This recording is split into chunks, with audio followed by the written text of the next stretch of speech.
Mai 2008, Montfort-l'Amaury, un village jusque-là sans histoire des Yvelines, défraie la chronique. Deux copains de 11 et 12 ans soupçonnés d'avoir violé une petite fille de 10 ans. L'affaire a été révélée parce que les deux garçons avaient filmé les faits et les faisaient visionner sur leur téléphone. La vidéo va faire le tour du collège. Comment t'as eu connaissance de la vidéo? Des gens qui me l'ont dit, des personnes du collège. Ça s'est diffusé rapidement? Rapidement, en quelques jours. Et tes camarades, qu'est-ce qu'ils en pensent? Vous en parlez entre vous? Pas tellement, non. On essaie d'éviter le sujet.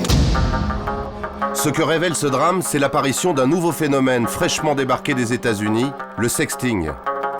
Sexting. Sexting, not texting. It's called sexting. It's called sexting. Sexting. Sexting. Sexting. Sexting. Sexting. Sexting, un mot valise formé de sexe et de texto. L'acte de s'échanger des photos ou vidéos à caractère sexuel via les téléphones portables. Une nouvelle pratique qui fait fureur dans les cours de récré. 14% des enfants de 11 à 17 ans ont reçu ce type de message et ce type de photos ou de vidéos. Donc c'est quand même pas quelque chose de marginal. On est à un enfant sur 6. Ça n'est pas rien. C'est la première fois qu'une étude sur le sujet est réalisée en France. On la doit à Olivier Gérard. Il est coordonnateur nouvelles technologies à l'Union nationale des affaires familiales. Sexting, mode d'emploi. Le schéma est évidemment traditionnel. Ce sont les jeunes filles qui montrent des photos d'elles à leur petite amie. Là où ça devient problématique, c'est qu'ensuite on arrive sur des phénomènes de diffusion et parfois d'autres types de phénomènes. Et en général, c'est un processus qui peut être très rapide, de chantage, d'intimidation, de menace. C'est-à-dire, si tu ne vas pas plus loin, je montre déjà tout ce que j'ai à tout ton réseau. Direction Besançon en Franche-Comté pour mesurer l'ampleur du phénomène. Dans un établissement cossu du centre-ville, nous retrouvons 4 jeunes mineurs, témoins directs de la pratique. Une banale histoire de drague entre 2 ados consentants qui dérapent. Pour émoustiller son petit copain, une lycéenne enregistre une vidéo très coquine et lui envoie sur son portable. Elle l'a envoyé à son copain pour lui montrer et son copain l'a fait tourner à tous ses potes. Un de ses potes peut-être et après ça a dû faire... après ça va voilà, ça enchaîne quoi. Ouais, ça a commencé comme ça en fait. J'ai entendu la rumeur.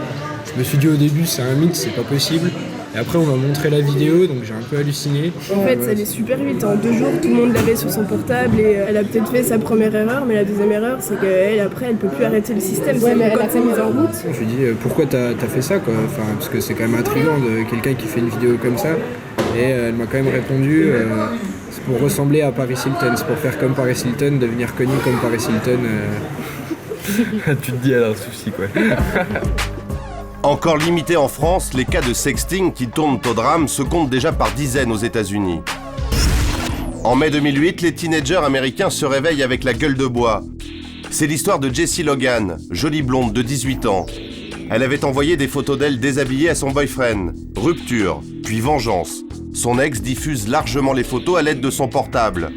Conséquence terrible pour Jessie, déprime et une télé pour dénoncer les dangers du sexting. I still get harassed and stuff and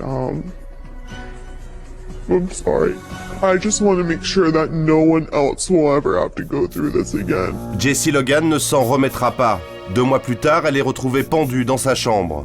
Sa mère reprend le flambeau de la lutte anti-sexting. Every single place she went, they knew about that picture. They saw the picture, they knew about the picture.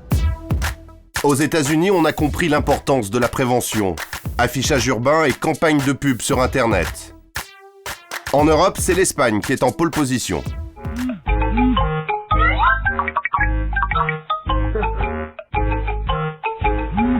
Une communication ciblée et exclusivement dédiée à la toile a été mise en place. Elle analyse comment la téléphonie mobile et le net sont indissociables. Le sexting a pris son essor en même temps que l'explosion des blogs et des réseaux sociaux comme Facebook.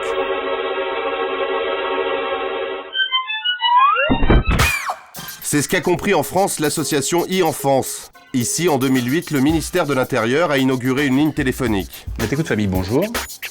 Objectif, répondre aux questions que se posent enfants et parents sur les nouvelles technologies.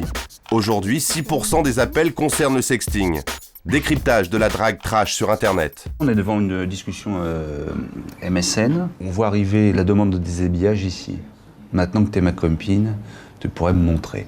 Donc ici, on a le déroulé de la conversation avec donc chantage, menaces, forte incitation, déshabille-toi, montre-moi, montre-moi, montre-moi, montre-moi. C'est le problème majeur. Une fois l'image enregistrée via un portable ou une webcam, le piège se referme. Le problème évidemment, c'est qu'on repousse de plus en plus loin les limites, que les notions d'intimité n'existent plus, de vie privée, de pudeur. Et puis surtout que ce qui se passait dans le temps, c'était dans l'éphémère, alors que là, on a capture de l'image. Même si elle est bloquée par le fournisseur Facebook, le blog ou tel autre, on a eu le temps de prendre, on a eu le temps de capturer une image, on a eu le temps de prendre un texte, on a eu le temps de le mettre ailleurs et de toute façon le lier à tel ou tel individu. C'est marqué à vie. Alors que faire pour limiter les dégâts? Les violences filmées, Jean-Luc Gorgol connaît bien. Principal de collège, il a été confronté il y a 2 ans au happy slapping. Autre pratique, consistant à filmer une agression préméditée. Depuis cette expérience, interdiction formelle de l'usage du portable dans l'enceinte de son nouveau collège. Je leur parle également du problème de droit à l'image. Souvent ce qui se passe, comme je le disais, c'est que les images sont envoyées sur un site internet ou sur les blogs. Et là, donc, je leur rappelle qu'ils n'ont pas le droit de mettre sur leur blog ou sur les sites internet d'images, de photos de leurs camarades qui sont mineurs, sans l'autorisation des parents. Le hic, c'est le gouffre numérique qui s'est très rapidement creusé entre les générations. Parents et enfants ne parlent plus le même langage. Pour Béatrice Copper-Royer, psychologue clinicienne, pas facile d'obtenir les mises à jour de ses enfants. Le problème, c'est que les parents, si vous voulez, ils ont toujours un mettre trop de retard par rapport à leurs enfants sur Internet. Ils prennent conscience des choses quand c'est déjà fait. Et bon, ça va finir par se tarir. Peut-être qu'on va avoir affaire à des parents qui sont en avance sur leurs enfants. Mais pour l'instant, c'est ça qui crée aussi le malentendu. Les parents tombent toujours de leur chaise, quoi. Ils n'en reviennent pas. Happy slapping hier, sexting aujourd'hui, et déjà d'autres phénomènes qui émergent comme le Daddypics ou comment utiliser son corps pour se faire remarquer sur la toile. À chaque rentrée scolaire, sa nouvelle pratique dangereuse, comme si les ados voulaient tous les ans faire plus fort que leurs aînés.